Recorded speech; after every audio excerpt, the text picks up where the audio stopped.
Les juges ont décidé de manière partiale, partisane, de fausser la grille de départ, en tout cas d'essayer de fausser la grille de départ de la prochaine élection présidentielle, dans ce qui apparaît comme une négation de l'état de droit.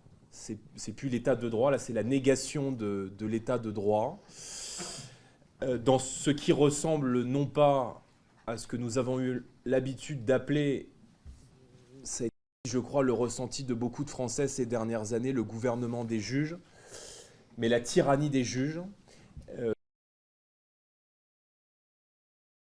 Je pense que cela indigne les Français, mais cela disqualifie aussi la France, pays des droits de l'homme, pour aller donner des leçons de démocratie au monde entier, que n'aurait pas dit un certain nombre de gens, à commencer par l'Union européenne, si dans la Hongrie de Viktor Orban, une décision de justice était venue empêcher l'opposant numéro 1 à Viktor Orban de se présenter à l'élection. Je pense que la Commission européenne organiserait, diligenterait d'ores et déjà des enquêtes et aurait menacé la Hongrie en indiquant que cela reflèterait une atteinte à l'état de droit.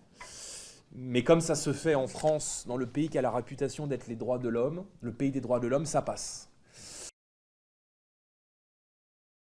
Le système a sorti la bombe nucléaire.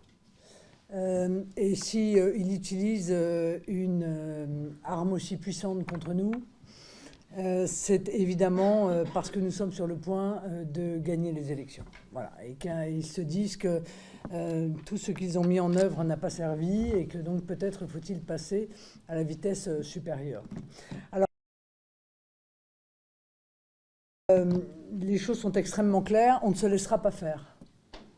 Et on ne se laissera pas faire, non pas tant pour nous défendre seulement nous-mêmes, mais pour défendre les Français, qui ont le droit de voter pour qui ils le souhaitent, et puis pour défendre le pays. Parce qu'aujourd'hui, le pays est en train de vaciller. Il vacille sur ses principes, il vacille sur ses valeurs. Et tous ceux qui n'ont que l'état de droit à la bouche sont en général ceux qui sont les premiers à chercher à violer cet état de droit.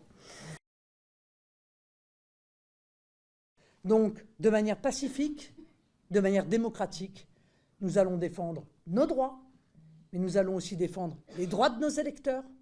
Et le premier de ces droits l'a rappelé le Conseil constitutionnel dans une réserve d'interprétation il y a quelques jours de cela, c'est le droit de voter librement. C'est le premier des droits dans une démocratie. Voter librement.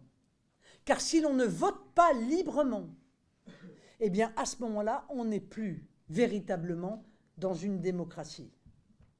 Si ce sont les dirigeants politiques ou des magistrats qui décident qui peut se présenter et pour qui les Français peuvent voter, alors nous ne sommes plus dans une démocratie.